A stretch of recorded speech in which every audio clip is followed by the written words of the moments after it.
causes millions of dollars in damage every single year, and flooding can happen in every state. Now, it does come in all shapes and sizes. You can get a prolonged rain event that causes rivers to swell or that just causes flooding. You could also get a thunderstorm that just downpours on a community, and that's when we experience flash flooding. As a homeowner, what's your option? A lot of times when rivers are forecasted to go out of their banks, we see people doing this, lines of people, thousands of people loading up sandbags and laying them down. That's one! And it takes thousands of those to protect property. The second flood control option is for floodwater ranging from inches to a few feet. The advantage here is that a single homeowner can store them in a basement and easily place them when needed. What do you call these bags? Like, what's the official name for them? The product is a FloodSax, but it is a sandless sandbag. And it's used in place of a traditional sandbag, but it has no sand. So we use water instead of sand. Fresh water is used to activate the FloodSax. Each weighs about 1 pound when dry and can absorb up to 47 pounds of water. Now, we're filling them in a garbage bag. That's because we're at the ocean, and salt water is not going to activate these bags. So how would someone use this at home? Would they have to do this process, or could they just take this and lay it in front of their front door? You can lay them out, and rain will activate them. You can stack them up against the door like this, and then you can put another one on top of it like this, and then the rain will fall on them and it will activate it. If you want to pre-activate them, you can simply hose them down. Is there any particular way to stack them, or like, I see you got them staggered and stuff like that? You just want to stagger them at about 50%, just as if you were building a brick wall, because that way... So like instead of being like this, you want to kind of offset it a little bit? Right, because if you have them like this, water's going to want to, force its way straight through here.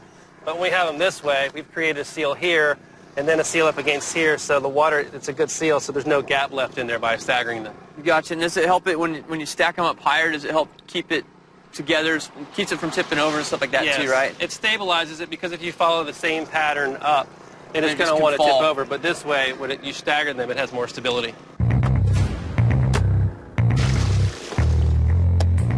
All right.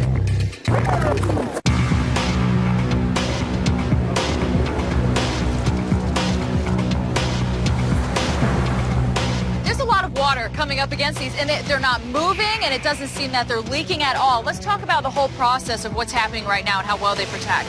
Basically, they were designed around the concept of a traditional sandbag, except you don't have to have all of the sand, the bags, and the labor to fill them. They activate with water, and you stack them just as you would with traditional sandbags. You set them up, and whatever you want to protect in a square, a circle, or an arc, or a line to divert water, and then you also stack on top of them like 50-50. You stagger them so that they create a seal, and they're more stable that way when they're stacked.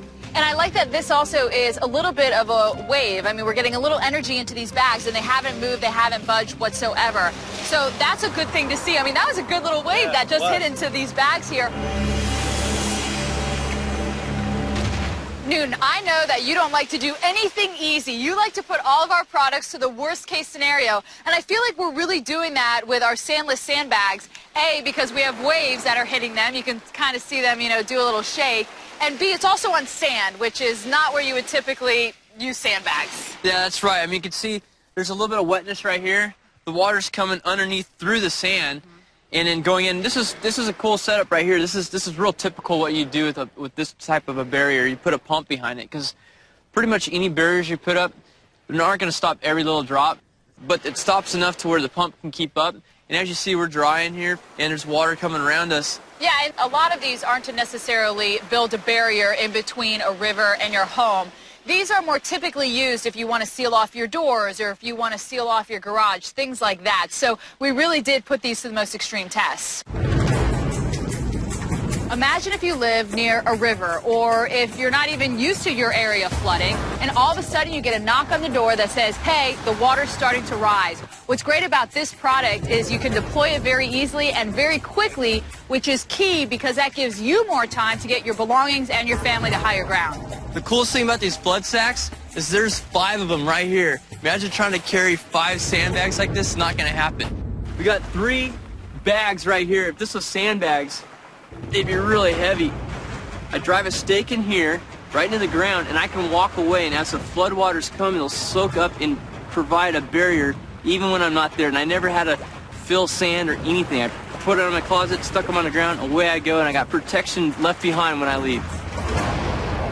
It seems just about every year there are new products unveiled to dealing with hurricanes. One of this year's items may make filling sandbags a thing of the past.